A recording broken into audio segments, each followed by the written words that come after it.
तो पिछले वीडियो में हम लोगों ने फोरियर ट्रांसफॉर्मेशंस का फॉर्मूलाज को देख लिया था, कैसे फोरियर ट्रांसफॉर्मेशन होता है और क्यों किया जाता है फोरियर ट्रांसफॉर्मेशन, वो भी हम लोगों ने सीखा है। ठीक है, अब हम देखते हैं फोरियर ट्रांसफॉर्मेशन का प्रॉपर्टीज़ क्या क्या है। ठीक है, तो फर्स्ट नंबर प्रॉपर्टी है हमारा linear property. So Fourier transformation of a1 f1x plus a2 f2x। ठीक है, ये हमारा एक फंक्शन है और ये दूसरा फंक्शन है, तो इस दोनों का जब हम सम करेंगे और उसका फोरियर ट्रांसफॉर्मेशन निकालेंगे तो ये अलग अलग होके यहाँ पे निकलेगा। देखिए, ये हो जाएगा आपका a1 Fourier transformation of f1x plus a2 Fourier transformation of f2x। ठीक है, तो ये ब्रैकेट जो है यहाँ पे ऐसे आएगा। ठीक है, ये अलग अलग निकलेगा। उसके बाद देखिए, इसका जब हम फोरियर ट्रांसफॉर्मेशन करेंगे तो हमें कितना मिलेगा f1 के, जब इसका फोरियर ट्रांसफॉर्मेशन करेंगे तो हमें मिलेगा f2 के। ठीक है, दिस इज a1 f1 के प्लस a2 f2 के। सो लीनियर प्रॉपर्टी से हम बता सकते हैं कि इस तरह से अगर हमें कोई भी फंक्शन गिवन है तो हम उसका फोरियर ट्रांसफॉर्मेशन कर सकते हैं लीनियर प्रॉपर्टी से। अब देखिए, दूसरा प्रॉपर्टी है स्केल चेंज प्रॉपर्टी। तो स्केल चेंज प्रॉपर्टी क्या होता है, देखिए, this is the Fourier transformation of f of at। This is function, ठीक है, f ऑफ at। कोई भी फंक्शन है, जैसे f ऑफ t है या फिर f ऑफ x आप कह सकते हैं इसको। ठीक है, t नहीं, यहाँ पे x ही कर दो इसको, t तो हम लैपलेस में लेते हैं।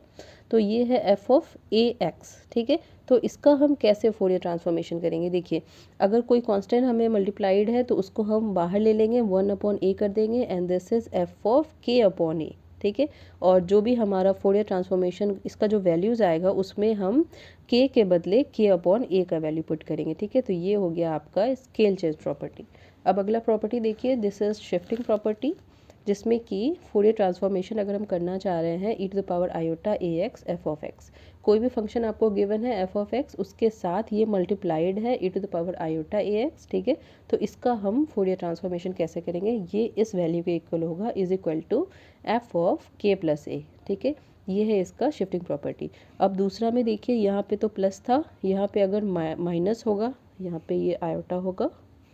ठीक है, so Fourier transformation of e⁻−iota f of x, जब इसका इंटीग्रेशन इसका जब फोरियर ट्रांसफॉर्मेशन करेंगे तो हमें मिलेगा f of k minus a। ठीक है, ये हो गया इसका प्रॉपर्टी।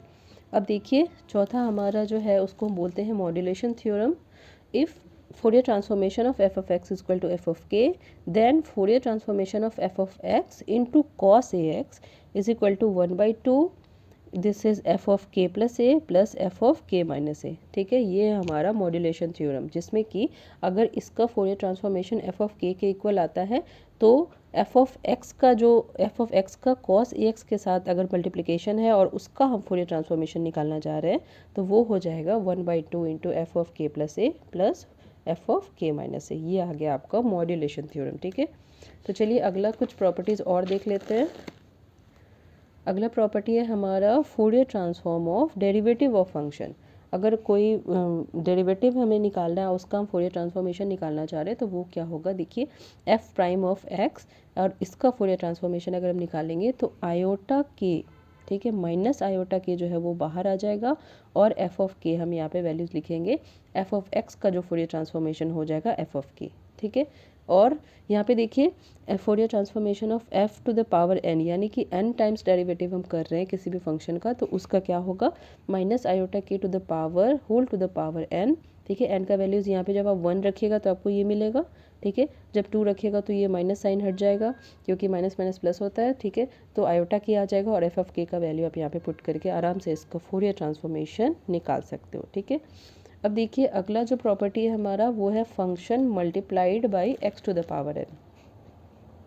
तो हमें यहाँ पे कोई भी फंक्शन गिवन है, जैसे कि यहाँ पे f ऑफ x है। ठीक है, और इसका Fourier transformation f of k हम लिख रहे हैं, then x to the power n जो होगा, ठीक है, हाँ, x to the power n into f of x जब हम करेंगे तो इसका क्या वैल्यूज़ आ जाएगा, इसका जब हम फोरियर ट्रांसफॉर्मेशन करेंगे तो इसका वैल्यू आएगा minus iota D F of के अपॉन डी के। ठीक है, अब n टाइम्स करेंगे, यहाँ पे देखिए x to the power n है तो इसका आ जाएगा Fourier transformation of x to the power n into f of x is equal to minus iota into the power minus iota to power n, and this is d to the power n f of x upon dx to the power k d k to the power n। ठीक है, तो ये यहाँ पे x नहीं होगा, ये यहाँ पे के होगा, ठीक है। और ये के रिस्पेक्ट में इसका डेरिवेटिव हो रहा है। ये हो गया आपका फॉर्मूला। अब अगला देखिए, Fourier transformation of integral of a function. तो कोई भी फोरियर ट्रांसफॉर्मेशन है और उसका हम इंटीग्रल निकालना चाह रहे हैं।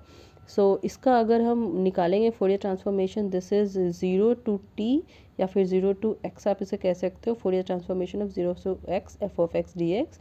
सो इसका वैल्यूज़ क्या मिलेगा हमें, देखिए इसका वैल्यू मिल जाएगा एफ ऑफ के अपॉन माइनस आयोटा के। ये हो गया आपका लास्ट प्रॉपर्टी, ठीक है। तो ये सारी प्रॉपर्टी यहाँ पे मैंने डिस्कस कर लिया है, जो कि फोरियर ट्रांसफॉर्मेशन का बहुत ही इंपॉर्टेंट प्रॉपर्टीज़ है।